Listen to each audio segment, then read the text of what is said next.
Quand aucune catastrophe ne survient, on avance sans se retourner.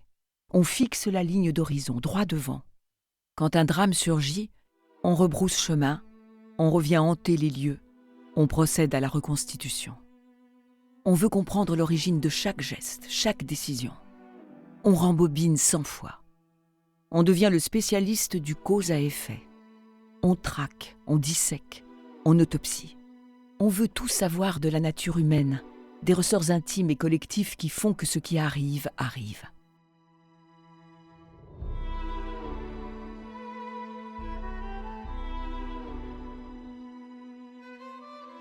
Le deuil, cette rupture qui ébranle nos certitudes et les soumet à un questionnement radical.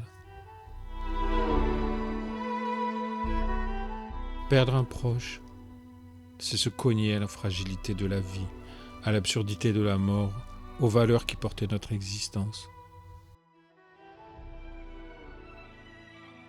Il faut s'imaginer une situation où on aurait toutes les réponses, où on aurait la vérité, où on saurait exactement ce que l'être perdu devient, ce que nous allons devenir. En fait, c'est inimaginable. C'est-à-dire que si on avait toutes les réponses, on ne vivrait plus.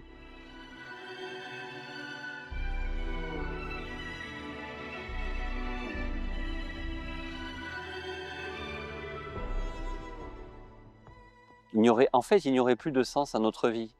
Je pense que c'est la quête, la recherche de ce qu'il y a après qui nous motive, même si ça nous fait souffrir, même si parfois on est abattu, on est dans un état très compliqué, difficile à vivre. Je pense que le doute, malgré tout, nous motive fondamentalement et il nous pousse à chercher, à continuer à vivre même si parfois on a envie d'arrêter de vivre, tellement la souffrance est grande.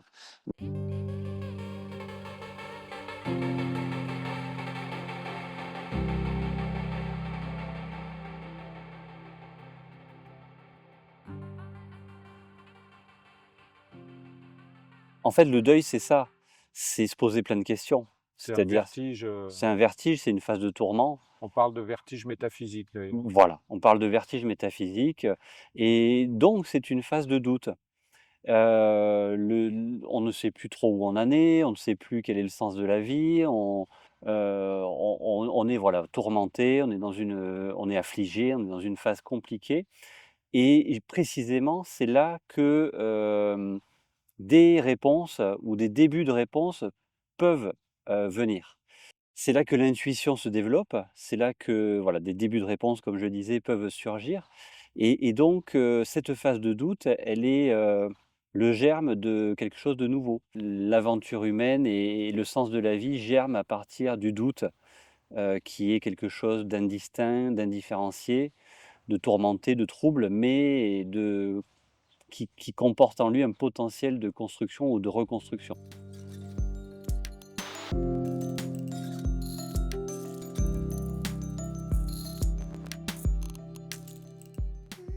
Le doute, par rapport à l'intuition, les 2 sont indissociables puisque commencer à douter, c'est laisser un espace pour quelque chose de nouveau, pour, peut-être une nouvelle réalité qu'on n'aurait pas encore vue, mais qui commence tout juste à se dessiner et c'est là que prend corps, ou prend racine l'intuition.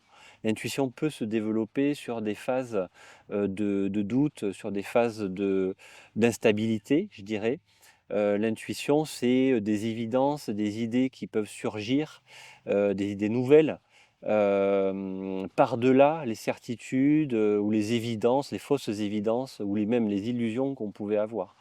Donc le doute, libère l'intuition, mais encore une fois, le doute n'est pas suffisant, l'intuition n'est pas suffisante, elle doit ensuite être validée par la raison et si l'on construit, un raisonnement, on retombe sur une forme de certitude qui peut être intéressante à un moment donné et qui plus tard sera dépassée encore une fois par le doute et par une intuition qui reviendra. Dans notre société actuelle, douter, c'est faire preuve de faiblesse, manquer de force d'âme, bon. Donc c'est pas le doute n'est pas valorisé, dans notre société actuelle. Pourtant, il devrait l'être, puisqu'encore une fois, commencer à douter, c'est, se permettre, de chercher, d'aller plus loin. Ceci dit, le doute, il ne faut pas non plus, voilà, douter de tout en permanence. Je pense que l'être humain a besoin de se rattacher aussi à des choses, concrètes, des éléments sur lesquels il peut s'appuyer pour aller plus loin. Donc je pense qu'il y a, un équilibre, un juste équilibre à trouver, entre le doute, et la certitude. C'est bien à certains moments de se dire qu'on a atteint une certaine vérité, qu'on est certain de certaines choses, mais à un moment donné, il faut dépasser Mmh. ce mur-là, ce cadre-là, se remettre à douter de ce qu'on croyait savoir, pour essayer d'aller encore plus loin. Donc on est vraiment dans un processus itératif, où alternent le doute, et la certitude.